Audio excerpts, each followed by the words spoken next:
As it turns out, there are a lot more scandals than just this one, including one that might seem trivial, but I'm going to go over it anyway because I don't think it is trivial. I think it's highly representative of the way in which all this money is flying around the Biden family through Hunter Biden to enrich Hunter Biden in order to gain and curry favor with the President of the United States.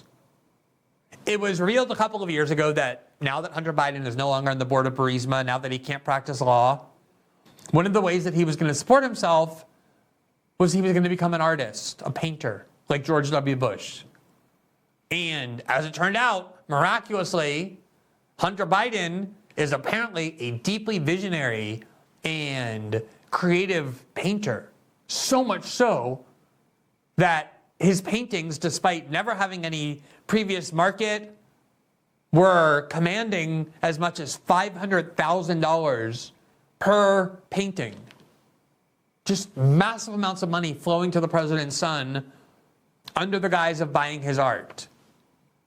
And the idea was that this was not something that we should worry about because we were told that Hunter Biden was not going to know who was buying his art. It was all going to be segregated and kept secret, and therefore Joe Biden wouldn't know who was paying hundreds of thousands of dollars to his son. Either here from the New York Times in August of 2021, when this issue first arose, you see the headline, "A gallery sells Hunter Bidens." That's what they're called now, Hunter Bidens, like Picasso's, Van Gogh's, Hunter Bidens. A gallery sells Hunter Bidens. The White House says it won't know who's buying. Hunter Biden's works are being offered for as much as $500,000 a piece. His art dealer said he would follow ethical guidelines that the Biden administration helped to develop. So no worries. Extreme sums of money were going to be flowing to Hunter Biden's bank account with his father in the White House.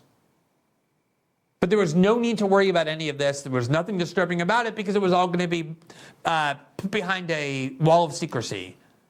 So whatever generous, decent, magnanimous, compassionate person was going to be paying Hunter Biden $500,000 for his paintings, there was no danger that person was going to ever curry favor with the president because nobody would ever know who was buying these paintings. And that was the end of it. As it turns out, you'll be shocked to learn, that ended up being completely untrue. There's an investigation from Business Insider published earlier today that unveils the fact that Hunter Biden's gallery sold his art to a Democratic donor, quote, friend, whom Joe Biden named to a prestigious commission. Look at how close and how much influence this person wields with the Biden White House, who apparently just discovered the genius lurking in Hunter Biden's artistic creativity. The article reports, quote, on the campaign trail, President Joe Biden pledged that there would be, quote, an absolute wall between his official duties and his family's private business interests. The Biden White House repeatedly made reference to that wall when responding to questions about the fledgling art career of Hunter Biden, the president's son. Are there any examples besides Hunter Biden of somebody who discovers their immense hidden artistic talent at the age of 50 and suddenly starts with their very first paintings commanding $500,000 or more on the art market because just instantly this genius is recognized? In 2021, when a New York art gallery debuted Hunter Biden's paintings with asking prices as high as $500,000, the White House said his team had a process for carefully vetting buyers and that their identities were known only to the gallery and not to Hunter Biden himself. The messaging seemed to suggest that the art patrons came from a rarefied universe of collectors who had nothing to do with the hurly-burly of politics. These were just people interested in visionary art of the kind that Hunter Biden, unbeknownst to everybody, is apparently capable of producing. Neither of those things has turned out to be the case. Hunter Biden did, in fact, learn the identity of two buyers, according to three people directly familiar with his own account of his art career. And one of those buyers is indeed someone who got a favor from the Biden White House.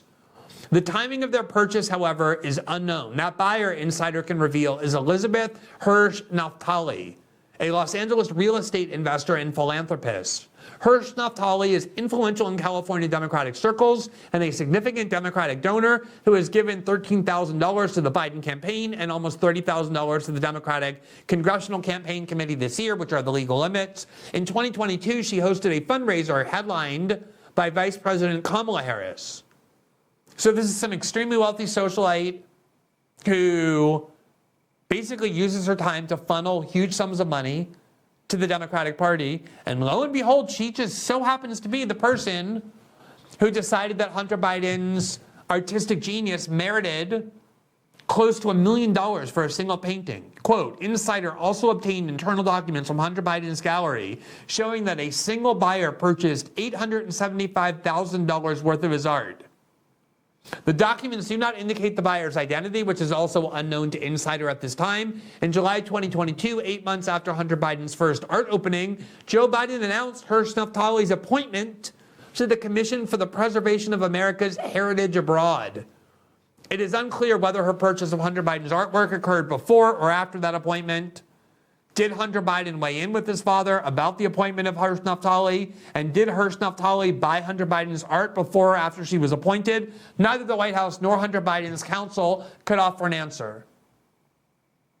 What we know for sure from this investigation is that the assurances we were given that nobody would ever know the identity of the buyers turned out to be an absolute lie. The article goes on, quote, in the past, Hunter Biden has privately suggested that he could arrange to have friends seated on this commission. Eric Schwerin, Hunter Biden's longtime business associate, was appointed to the same post by President Barack Obama in 2015. An email apparently from Hunter Biden's abandoned laptop written that year suggests that he had sway over Schwerin's appointment. Quote, Eric asked me for one of those the day after the election in 2008. He wrote to a cousin who had written inquiring about the possibility of a similar appointment for her mother. Neither Hunter Biden nor Schwerin responded to a request for comment on the email's contents. These are all things we could have learned about and investigated before the 2020 election had the CIA not convinced the corporate media, and it didn't take much work, that they should tell the American people that this laptop was nothing more than Russian disinformation and therefore inherently unreliable. And that any stories that came from it would be censored by Twitter and by Facebook. Now, as it turns out, this person who purchased Hunter Biden's art at these very large, I was going to say inflated prices, but who knows? It's a subjective market. Maybe Hunter Biden really is the Van Gogh of our generation. But the person who's purchasing this art, transferring enormous sums of money to Hunter Biden's bank account for these paintings, is someone who has visited the White House over a dozen times. Here's the Free Beacon reporting on this from July 25th, which is today. Quote, Elizabeth Hirsch Naftali secured a private meeting with a top Biden advisor. She has visited the White House at least 13 times since December 2021, according to Washington Free Beacon review of White House visitor logs. Naftali attended several large events at the White House, but has also had several more intimate visits. She met White House senior advisor Neera Tanden on March 21st, the visitor log show. Remember Neera Tanden? She was the longtime head of the Center for American Progress, a real Twitter warrior who endorsed the conspiracy theory that the winner of the 2016 election was not Donald Trump but Hillary Clinton, and that Donald Trump was certified as the winner only because Russian hackers invaded the election system and converted Hillary Clinton votes to Donald Trump votes in key swing states. The media that hates conspiracy theories and questioning the integrity of elections love Neera Tanden. They were outraged when she couldn't get confirmed to the post for which Joe Biden originally selected her, mostly because Republicans were offended by her Twitter insults, not for any substantive reason. But now she has risen to a higher rank than she would have been had she been confirmed in the first place. And so she's meeting with the art dealer or the patron who is sending Hunter Biden huge amounts of money. All of Naftali's White House visits occurred after Hunter Biden's first art show opened in New York City in November 2021. The White House did not respond to a request for comment. Do you see what contempt they have as well? They just don't answer these questions. And I'm sure it's only a matter of time before we get a column from Nick Kristof or Jamal Bowie or some New York Times op-ed writer denouncing all of us for asking these questions because all we're really trying to do is malign the inspiring love that Joe Biden as a father has for his son. Quote, despite little experience in the art world, Hunter Biden has sold at least $1.3 million of his works, including $875,000 worth of paintings to a single anonymous patron. Those art purchases have likely provided a lifeline to Hunter Biden as he faces a series of legal and financial problems. Indeed, he lost all of his sources of income. He faced a sweeping, complex criminal investigation into his taxes that ended up only with 2 misdemeanor counts, but it's expensive to hire those lawyers. He had enormous tax debts, all of which have disappeared. He's now paid off his tax debt. And the question is how, and it turns out the answer is because people are giving him millions of dollars, hundreds of thousands, now into the millions, for his scribbles. And we were told it would be impossible for people to curry influence with the White House by doing that because nobody would know who was buying them, and that turned out to be a total lie. Now, in the last month, we have learned that there is a lot more evidence proving that Joe Biden not only was aware of what Hunter Biden was doing in these business deals in Ukraine and China by invoking the family name, but that he was actually participating in them, directly contrary to what the White House has been claiming for several years now, emphatically. We covered this story when it first emerged in June of 2023. You will recall that there are now 2 IRS whistleblowers, senior IRS investigators who participated in the investigation of Hunter Biden's criminal problems when it comes to his taxes. Namely, he didn't pay his taxes. He evaded taxes by falsely reporting income as business expenses. And one of the messages that he sent to a business associate in China explicitly threatened that Joe Biden was very angry that their money hadn't arrived and that he would start to extract vengeance on these Chinese associates if they didn't immediately pay. That was one of the things that emerged from this whistleblower, that a WhatsApp message that they obtained, the IRS did, contained that threat about Joe Biden being directly involved in these transactions. The Times at the time reported, quote, the lead IRS agent investigating whether Hunter Biden committed tax crimes told Congress his team uncovered evidence that Mr. Biden had invoked his father, who was then out of office, while pressing a potential Chinese business partner in 2017 to move ahead with a proposed energy deal. House Republicans said, in testimony made public on Thursday, Gary Shapley, an IRS agent since 2009 who supervised the tax agency's investigation into Hunter Biden, said his team used a search warrant to obtain a July 30th, 2017 WhatsApp message from Mr. Biden to Henry Zhao, a Chinese businessman. In a summary of the message provided to the House Ways and Means Committee by Mr. Shapley, Mr. Biden told Mr. Zhao that he was sitting with his father and that, quote, we would like to understand why the commitment made has not been fulfilled. This is Hunter, quote, tell the director that I would like to resolve this now before it gets out of hand, and now means tonight, Hunter Biden wrote, referring to other participants in the deal. And Z, if I get a call or a text from anyone involved in this other than you, Zhang, or the chairman, I will make certain that between the man sitting next to me and every person he knows and my ability to forever hold a grudge, that you will regret not following my direction. With great understatement, the Times said, quote, taken at face value, the message would undercut President Biden's longstanding claims that he had nothing to do with his son's international business deals. Now, none of this evidence is mathematically dispositive in the sense that it is proof positive. You would need, say, a video of Hunter Biden and Joe Biden talking about Joe Biden's participation in these deals to get that kind of mathematical certainty. But it's basically one small level short of that. How credible is it that sophisticated businessmen in Ukraine would be paying Hunter Biden $50,000 a month based on illusory promises that Joe Biden would exert his influence, and they never once asked for any evidence. And remember, the New York Post reporting shows that Joe Biden actually got on the phone and met with Burisma executives. And now we have this WhatsApp message from Hunter Biden threatening the Chinese that his father would take vengeance on them if they didn't immediately come up with the cash that they had apparently promised.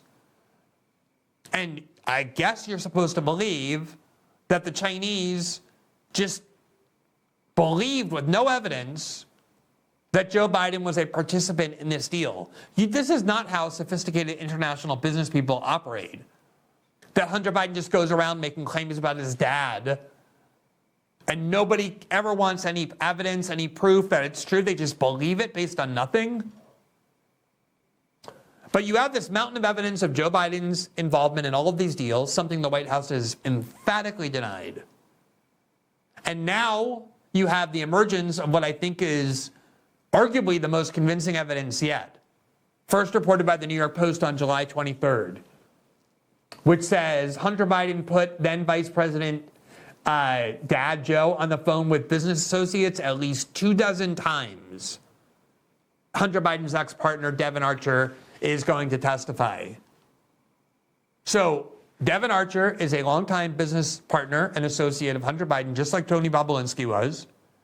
And he's evidently, reportedly prepared to testify that on at least 24 occasions, Hunter Biden put his father, Joe Biden, on the calls with his associates, including when Joe Biden was vice president, to demonstrate what was clearly the case, that Joe Biden was trying to demonstrate that Hunter Biden really had value because he could and would get Joe Biden to take action to benefit these companies that were paying Hunter Biden.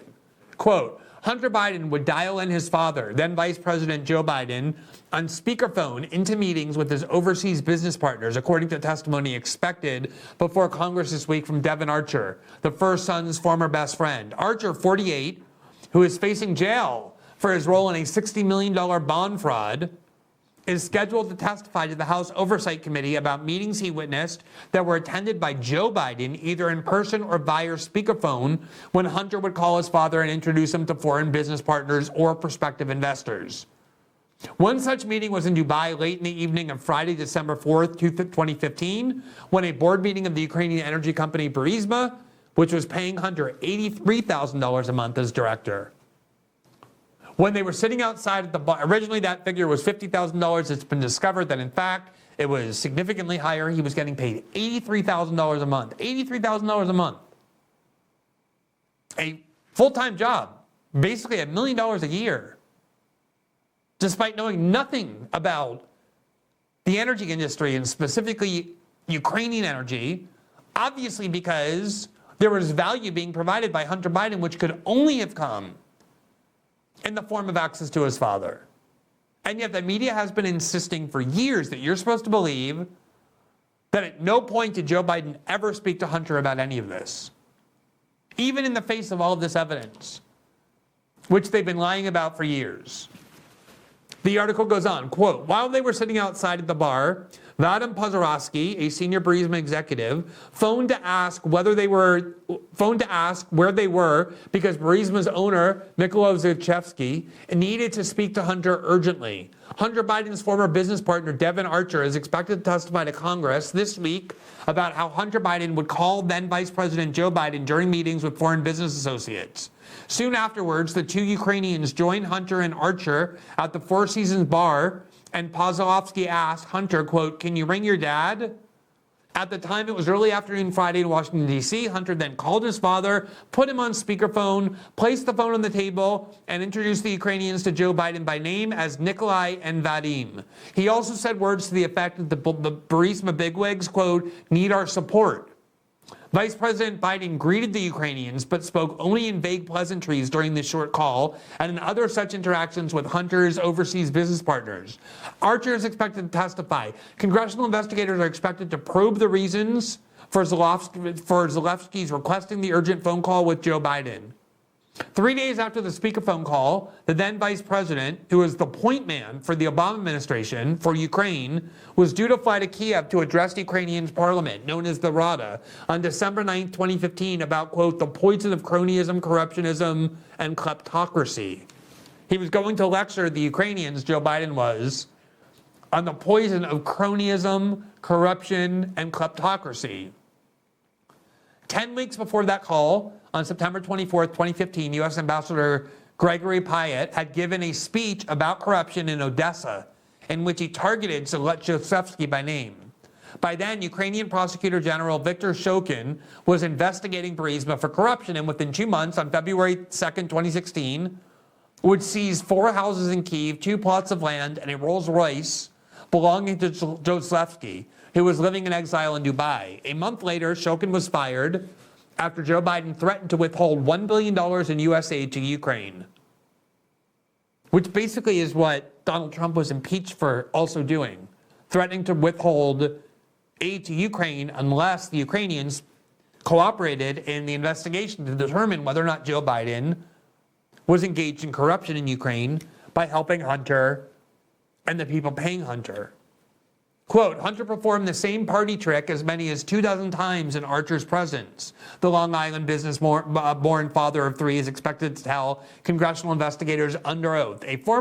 Another former business partner, Tony Bobulinski, recalls Hunter offering to get his father on the phone during a meeting by the pool at the Chateau Marmont in L.A.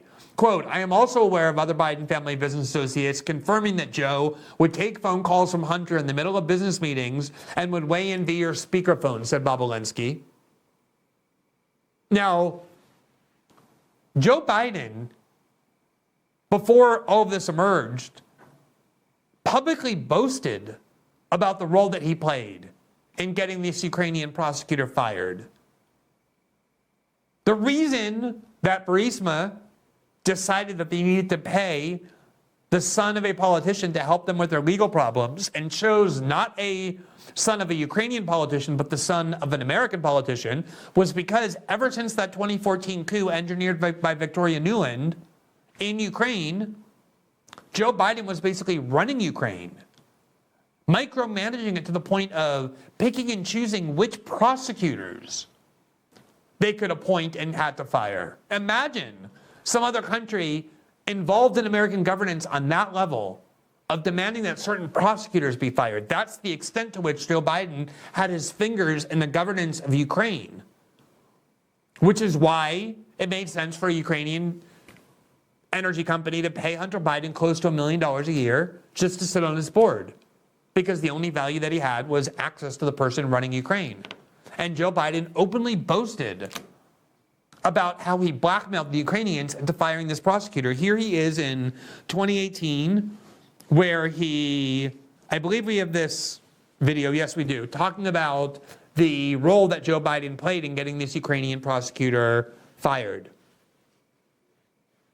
I'll give you one concrete example. I was, not but it just happened to be that was the assignment I got. I got all the good ones. So I got Ukraine. And I remember going over convincing our team, or others, to convincing us that we should be providing for loan guarantees. And I went over, I guess, the 12th, 13th time to Kyiv, and I was supposed to announce that there was another $1 billion loan guarantee. And I had gotten a commitment from Poroshenko and from Yatsenyuk that they would take action against the state prosecutor, and they didn't. So they said they were walking out to press conference. I said, no, I'm not going to, we're not going to give you the $1 billion. They said, you have no authority. You're not the president. The president said. I said, call him. I said, I'm telling you, you're not getting the $1 billion. I said, you're not getting the $1 billion. I'm going to be leaving here. And I think it was, 6 hours? I said, I'm leaving in 6 hours. If the prosecutor's not fired, you're not getting the money. Oh, son of a bitch. Got fired. And they put in place someone who was solid at the time. Now, just independent of everything else that we're discussing, just think about this for the moment. This is somebody who was elected by the American people to be an American political official. Go back and look at that 2012 campaign where Barack Obama ran with Joe Biden for re-election against Mitt Romney and Paul Ryan. And they talked about all the things they were going to do for the American working class, for American companies, for the unemployed. And then they get into office, and Joe Biden, look at how much time he's spending micromanaging Ukraine. He said in this video, just kind of in passing, this is the 12th or 13th time I went to Kiev. Why is the United States so obsessed with and fixated on the internal governance of Ukraine? It didn't just start once Russia invaded in 2022. The United States has been governing Ukraine on such a granular level that you see Joe Biden laughing about the fact that he forced them to fire a prosecutor they didn't want to fire, that he wanted fired, that again helped the company paying his son close to $1 million a year, even though Joe Biden and his media allies claim he was just carrying out EU policy that wanted this prosecutor gone because he wasn't doing enough to fight corruption.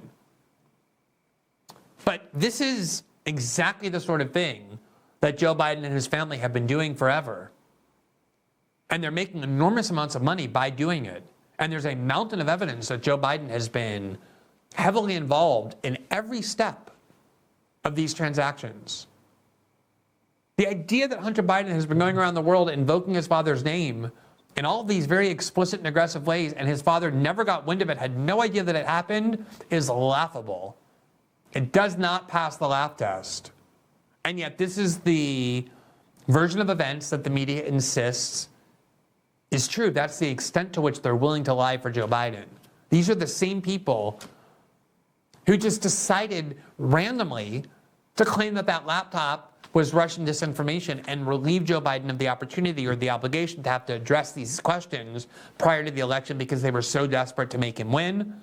And they're so desperate to ensure his reelection again. And they're going to do all of these same things, all while they're telling you that it's you and the independent media that you consume and social media that is the real menace when it comes to disinformation. These are the people who lie constantly. And the reason they're so obsessed with censoring the internet is because they don't want shows like this or any other to be able to have a platform, have a megaphone to question the lies that they're telling. That's what the whole game is about. Thanks for watching this clip from System Update, our live show that airs every Monday through Friday at 7 p.m. Eastern, exclusively on Rumble. You can catch the full nightly shows live or view the backlog of episodes for free on our Rumble page. You can also find full episodes the morning after they air across all major podcasting platforms, including Spotify and Apple. All the information you need is linked below. We hope to see you there.